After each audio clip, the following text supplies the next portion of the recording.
Now we are in top of the mountain. It's around, I think, kati cha sir? Almost around sea level water. Around 1800 or 1800 meter above the sea level. And down there is Surkhet Valley. It's my birthplace, but the temperature is extremely hot at the moment over there. But here, the cold wind is coming. It's peace of mind. Very, very beautiful. मेरो साथमा हुनुहुन्छ हाम्रो मित्र socio इकोनोमिकका अनुसन्धानकर्ता researcher lecturer हुनुहुन्छ सृजना उच्च माविको म सरसँग एकछिन यसो भलाकुसारी पनि गर्नेछु किप वाचिङ ब्लगमा स्वागत छ धन्यवाद नमस्कार हामी आज वैशाखको यो चरम गर्मीमा हामी तल भ्याली देखिरहेका छौं जहाँ अहिले मलाई जहाँसम्म लाग्छ 40 डिग्रीको हाराहारीमा छ सर 40 डिग्रीको हाराहारीमा तापक्रम छ it's almost more than 40 degree over there it's extremely hot त्यहाँ बस्न नसकेर हामी आज सरको पनि बिदा भएको हामी त्यो कारणले गर्ने बेला यसो घुमफिर पनि हुन्छ हरि सर तपाई पनि यहाँको स्थानीय बासिन्दा भएको कारणले गर्ने बेलामा यो अहिले तपाई र म बसिरहेको ठाउँको बारेमा अलिकति भनिदिनुहुन्छ कि सर धन्यवाद यो हामी अहिले प्रेमनगर सुर्खेतको हामी यो यसलाई 12 वडा नम्बर 12 भन्छ के 12 मा हामी गडी गाविस पहिला गडी गाविस थियो अहिले वडा नम्बर 12 मा पर्छ यो त्यसलाई अब कटुवा भनिन्थ्यो कटुवा भनिन्छ पहिला यहाँ चाहिँ यो काठको कुवा भएको हुनाले यसलाई कटुवा भनेको पहिला यहाँ चाहिँ बस्ती पनि थियो यहाँ पहिला चाहिँ तल बसोबास गरेको मान्छेहरू पनि मानव बस्तीहरुको थियो पछि यहाँ राजाको सवारी भइसकेपछि यो भनेको तपाईको त्यो गोटीगाँडा बलगाँडादेखि लिएर यो गोरगरीसम्मको यो एरिया सबै जलाधार क्षेत्र हो यहाँ तपाईको खोर्के खोला इतराम खोला नेवारे खोलाको जल उत्पन्न हुने ठाउँ भएको हुनाले यहाँ मानव बसोबास गर्न हुँदैन भनेर त्यतिबेला चाहिँ सिरबहादुर सरकारले चाहिँ तल चाहिँ बस्ती बसालेको र अहिले चाहिँ यो चाहिँ एउटा पर्यटकीय स्थल बनेको छ कर्णाली प्रदेशको सुर्खेत जिल्लामा अवस्थित 12 नम्बर वडामा अवस्थित यो कटुवा एकदमै यहाँको चाहिँ आन्तरिक पर्यटकको र या बाहिर पर्यटकको लागि एकदमै आकर्षक केन्द्र बनेको छ तल भ्यालीमा चाहिँ एकदमै गर्मी भएको सर अब तपाई हामी यहाँको स्थानीय भएको नाताले एज अ बुद्धिजीवीको नाताले गर्ने बेला अब सुर्खेत जुन बेला हामी चाहिँ स्कुल पढ्ने बेलामा अध्ययन गर्ने बेलामा को जनसङ्ख्या र आजको जनसङ्ख्या अर्बनाइजेसनै भनौँ शहरीकरणै भनौँ न सर अब तपाईको सुर्खेतमा वास्तवमा एकदमै राम्रो खालको चाहिँ खेती हुने यो खेतीयोग्य जमिनहरू थियो र ती जमिनहरू प्लटिङ भएका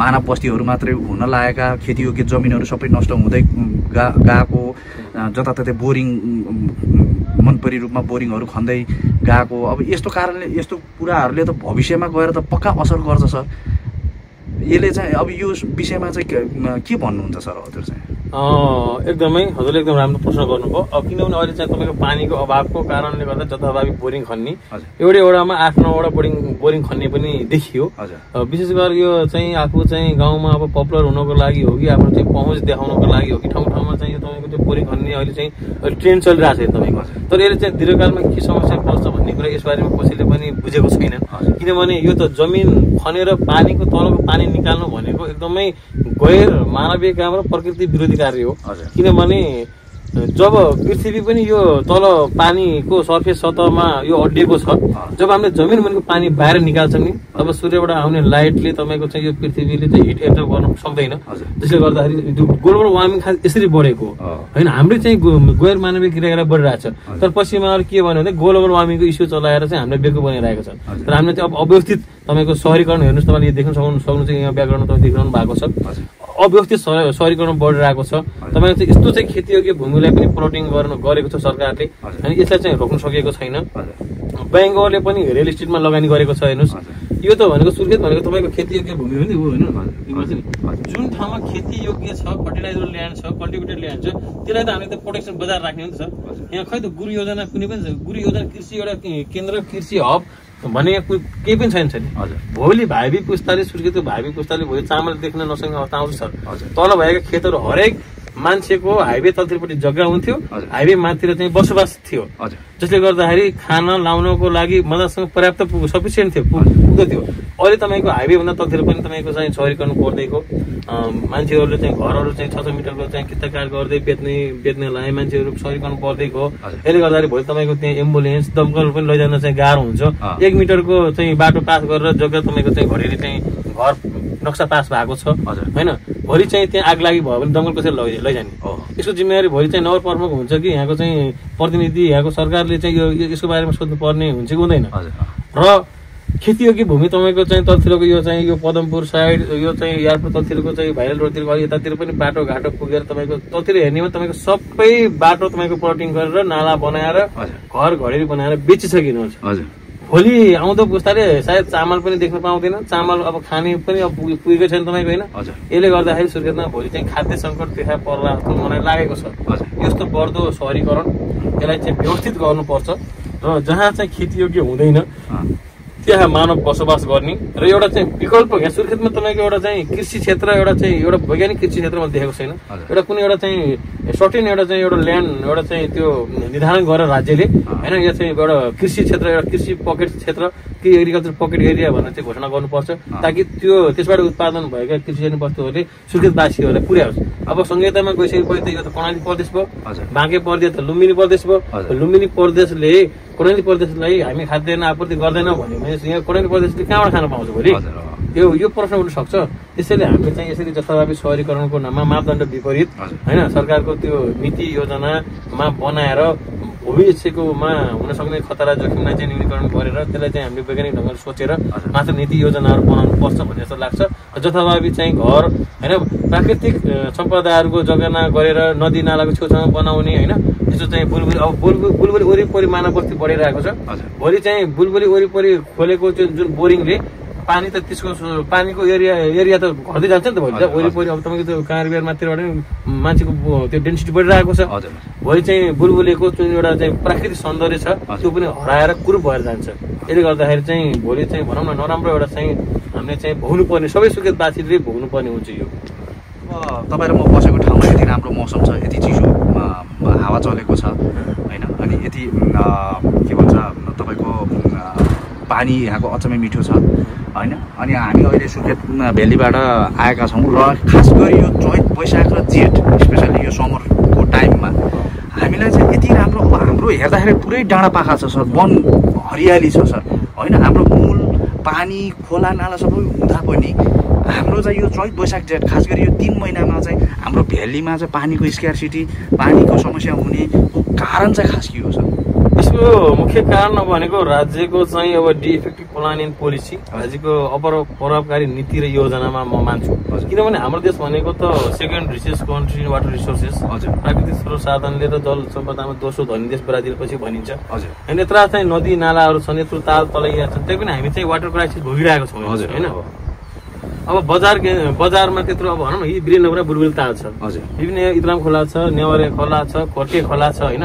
यो पानीको मुहानहरूलाई हामीले चाहिँ कन्जर्भेसन गरेर संरक्षण गरेर होइन त्यसबाट पानीका चाहिँ मुहानहरू ट्याङ्कीहरू वैकल्पिक ट्याङ्कीहरू बनाएर होइन हामीले त्यो पानी चाहिँ सप्लाई गर्न सक्छौँ। र अब यहाँ पानीको नाममा पनि राजनीति चाहिँ भएको छ, त्यो चाहिँ राजनीतिलाई चाहिँ अहिले चाहिँ पानीमा राजनीतिकरण हुनु भएन होइन।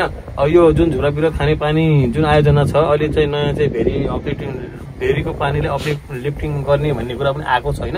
भेरीको पानीले हामीले चाहिँ झुला विरोधमा लिएर आयौँ भने सायद वीरेन्द्रनगरमा पानीको मात्रा त्यो क्राइसिस चाहिँ पुरा हुन सक्छ। त्यसले सदियौँसम्म अब भन्न खोजेको पछि लामो समयसम्म पर्मानेन्टली त्यसले समस्या समाधान हुन्छ र सर? भेरी भनेको त अब हाम्रो पहिलो स्तरको नदी हो सर। भेरी त भनेको त 12 महिना बग्ने नदी हो होइन। वीरेन्द्रनगर एउटा उपत्यका त सानै उपत्यका छ। भेरीको उपत्यका त तपाईँको यहाँ विकल्पको रूपमा लिएर आइएको, किनभने कोर्के खोला होइन तपाईँको नेवारे खोला र इतराम खोला त यी छँदैछन् र ठाउँ ठाउँमा बोरिङ हान्ने काम पनि गरिएको छ। तर धेरै बोरिङ हान्दाखेरि पृथ्वीमा क्षति हुने होइन यो चाहिँ जुन प्राकृतिक उसलाई पनि धक्का हुने, जमिन चाहिँ भाँसिने हुने पनि डर हुन्छ। हामीले चाहिँ सेम यस्तै कुराहरू म सिमला जाँदाखेरि मैले देखेको थिएँ। सिमलामा तपाईँको चाहिँ पानीको समस्या एकदम अलिक उच्च भागमा भएको हुनाले पानीको समस्या देखा परेको हुनाले त्यहाँको गभर्मेन्टले वाटर क्राइसिस इन सिमला भनेर फ्रन्ट पेजमै पत्रिकामा छाप्यो। त्यसपछि त्यहाँ गभर्मेन्टले पानी बचाउ अभियान भन्ने लगायो। हामीले अब कस्तो भन्दाखेरि हामीले चाहिँ चाहिने भन्दा बढी पानी हामीले चाहिँ त्यो खर्च गरिरहेका हुन्छौँ सानो काममा पनि। हामीले पानीको अप्टिमम एकदम चाहिने कुरा जति चाहिएको छ त्यति नै पानीको प्रयोग गऱ्यौँ भने हामीलाई पानी हामीसँग एकदम सफिसियन्ट पानीको मात्रा बच्छ। त्यही कुरा चाहिँ क्याम्पेन त्यहाँ चलाएको हुनाले जति पानी चाहिँ अपुग भएको थियो नि त्यसको त 50% पानी त त्यहाँ बच्न थाल्यो। हेर्नुहोस् हामीले चाहिँ जस्तै यो मिनरल वाटर पानी खायौँ होइन पानी छ हामी यस्तै उस्तै पऱ्यो भने 1-2 गोरुको खान्छ बेला हिँडी फालिदिन्छौँ कि यस्तो धेरै ठाउँमा फाल्ने गरेको छ त्यो पानी त खेर गइरहेको छ नि त। यो चाहिँ पानीको कारणले तपाईँको चाहिँ अभाव भएको होइन कि हाम्रै चाहिँ गैर जिम्मेवारी भएको हुनाले नि यो पानीको अभाव भएको म देख्छु कि। र कतिपय पानीमा त्यो बाटामा त्यो मूल रसाइरहेका छन् होइन त्यो अझै पनि त्यो नेवारे खोलामा पानी बगिरहेको छ कि खोर्के खोलामा पानी बगिरहेको छ इलाम खोलाको माथि पानी बगिरहेको छ। त्यो पानी बगिरहेको पानीलाई एउटा चाहिँ वैकल्पिक ट्याङ्की बनाएर होइन त्यसलाई अलिक पानीको मात्रा भोल्युम बढाएर राखौँ र फेरिबाट पानी लिएर आएर पानीको स्रोतबाट लिएर आएर त्यो पानीमा फिलिङ गरौँ र त्यसमा चाहिँ 1 दिन बिराएर 2 दिन बिराएर भए पनि हामीले चाहिँ त्यस पानीको मात्रा पुर्याउन सक्छौँ। यति जेठको महिना मात्रै हो त्यसपछि असार मौसम लगाएपछि सायद यो समस्या हुँदैन जस्तो लाग्छ मेरो विचार। जस्तै अब तपाईँ आफ्नो सोसियो इकोनोमीको अब सबै अब जियोग्राफीदेखि लिएर सबैको अध्ययन अनुसन्धानकर्ता भएको कारणले गर्नु होला। जस्तै अब अहिले जुन हाम्रो ग्लोबल वार्मिङको क्लाइमेट चेन्जको इस्यु आइरहेको छ अब भोलिका दिनमा त्यो कुराले अथवा क्लाइमेट चेन्जले यो यस्तो खालको मौसम भएको हावापानी भएको यो क्षेत्रलाई पनि असर गर्ने तपाईँ केही देख्नुहुन्छ कि? एकदम म देखिरहेको छु किनभने ग्लोबल वार्मिङ मान्छेको एउटा अमानवीय क्रियाकलापले गर्दाखेरि ग्लोबल वार्मिङलाई पनि ठुलो चाहिँ धक्का परेको छ। जथाभावी बोरिङ खन्ने यो अब पहाडी इलाका परेको हुनाले अव्यवस्थित घरहरू बन्ने होइन डोजरहरू चलाइएको यहाँ पनि चाहिँ भित्री ठाउँमा चाहिँ प्लोटिङ गर्ने गरिएको छ डोजर लगाएर चाहिँ मलिलो माटोहरूलाई चाहिँ भनौँ न एकदमै क्षति पुर्याएको छ। यसो चाहिँ गर्नु हुँदैन। यसको जुन एउटा प्रकृतिको जुन एउटा शोभा छ एउटा चाहिँ एउटा प्राकृतिक सौन्दर्य छ त्यो नेचुरल एस्टिकलाई हामीले चाहिँ मेन्टेन गरिरहनु पर्छ किनभने प्रकृति छ र हामी छौँ। प्रकृति र यो वातावरण र मान्छे बिच डाइरेक्ट रिलेसनसिप छ हाम्रो। यो छ भने हामी छौँ हामी नभए पनि यो बाँचेको हुन्छ यो नभए हामी बाँचेको हुँदैनौँ कि।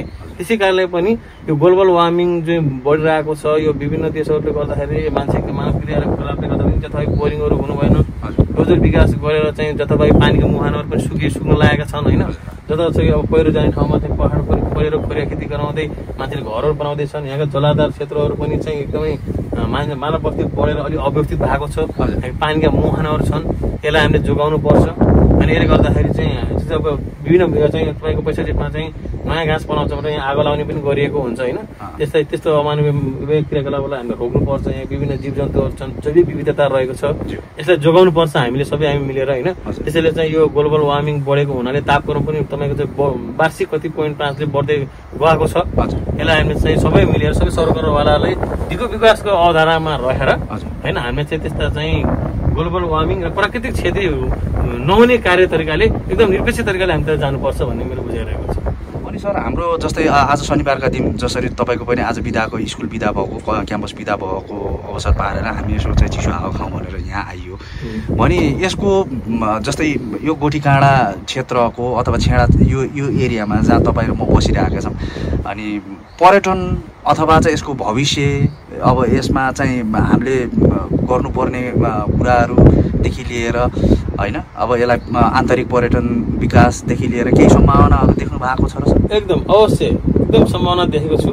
जब नेपाल संहितामा गइसकेपछि यो सुर्खेत वीरेन्द्रनगर एउटा कर्णाली प्रदेशको रूपमा एउटा चाहिँ राजधानी घोषणा भएको छ जसले गर्दाखेरि हामीले चाहिँ यो गोठीकाँडा पहेलकाँडा जुन पर त्यो टावर छ त्यहाँ प्याराग्लाइडिङ उडाइने सम्भावना पनि एकदमै डोमेस्टिक टुरिज्मको लागि र फरेन टुरिज्मको लागि पनि एकदमै प्रोभाबिलिटी छ। त्यो टावरबाट चाहिँ हामीले चाहिँ प्याराग्लाइडिङ गराएको हिजो अस्ति पनि देख्न पाउँछौँ।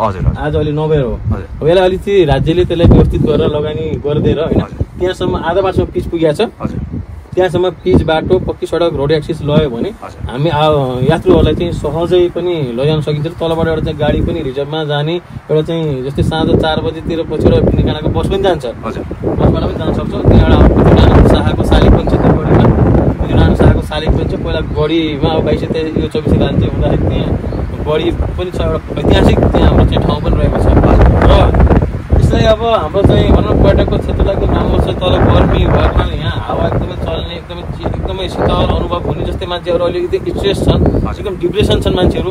यहाँ आयो भने यो हिल स्टेसनमा आएर यसो चाहिँ यहाँ आएर चाहिँ ध्यान गरेर बस्यो भने एउटा विपश्यना केन्द्र पनि छ यहाँ चाहिँ ध्यान हुने गर्दछ किनभने यो एकदमै एसियाको टप हावापानीमा पर्छ भनेर पनि कता वैज्ञानिकले भनेको चाहिँ म सुन्नमा आएको छ। यो कटुवाको एसियाको टप हावापानी पाइन्छ यो कटुवाको र यतापट्टि यो हाम्रो गरगरे डाँडा र कटुवाको डाँडोमा हामीले चाहिँ त्यहाँ एउटा चाहिँ राम्रो चाहिँ पक्की चाहिँ झोलुङ्गे पुल बनाइदिएर त्यहाँ बन्जी जम्प हान्ने एउटा गराइदिउँ भने सुर्खेतको भिडियोबाट स्पष्ट रूपमा देखिन्छ कि त्यहाँ चाहिँ बन्जी जम्प हान्ने ठाउँ पनि रहेको छ। यसले गर्दाखेरि आन्तरिक पर्यटक र बाह्य पर्यटक पनि बढ्ने सम्भावना एकदमै प्रशस्त म देख्दछु।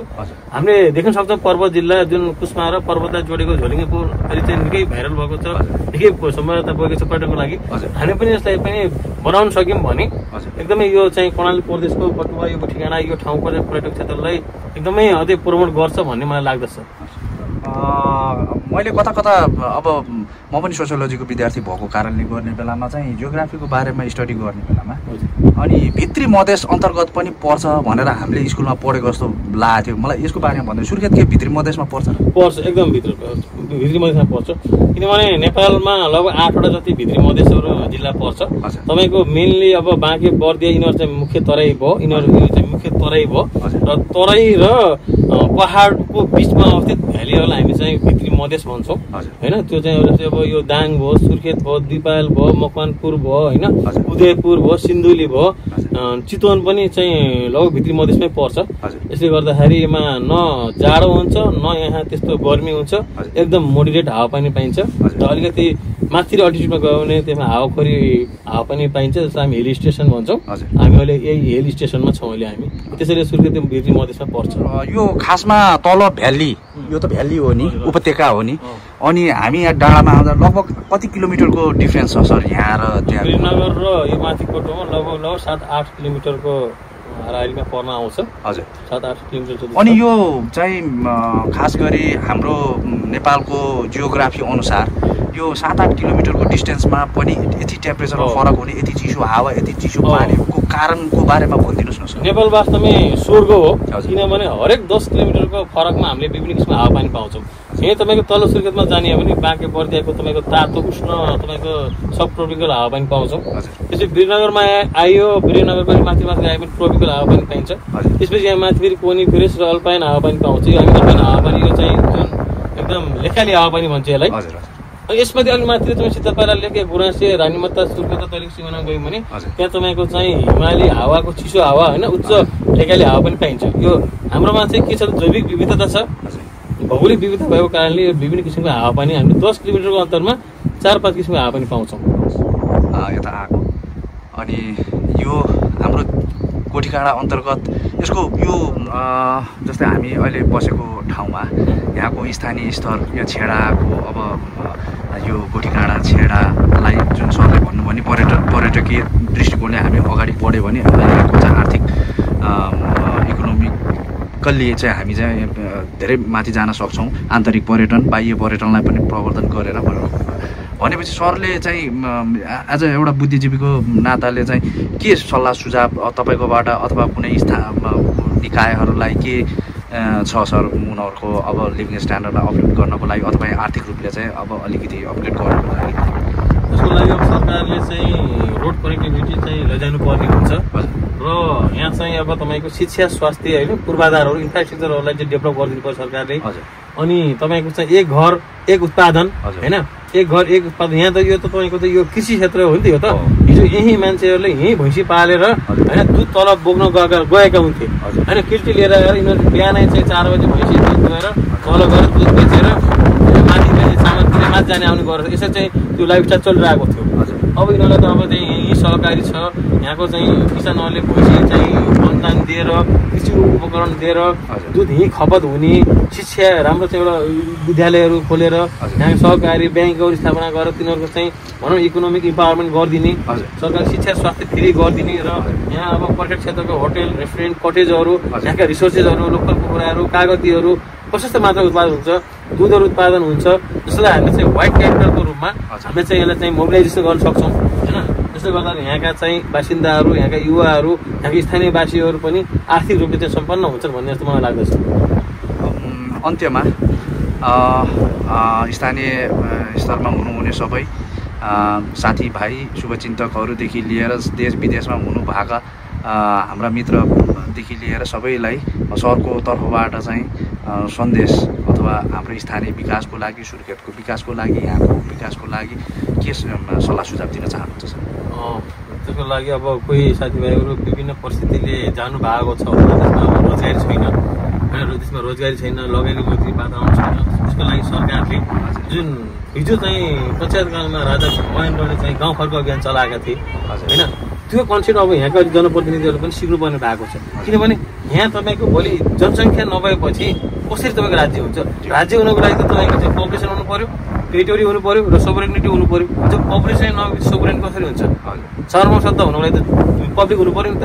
राज्यले विभिन्न चाहिँ रोजगारीका अवसरहरू ल्याएर उद्योग कल कारखानाहरू यहाँ खोल्ने र विदेश गएका युवाहरूलाई यहीँ रोजगारी चाहिँ दिने, अहिले विभिन्न चाहिँ वडाहरूले विभिन्न गाउँपालिकाहरूले चाहिँ गाउँ फर्को अभियान चलाएर गाउँमै रोजगार दिने पनि गराएको छ।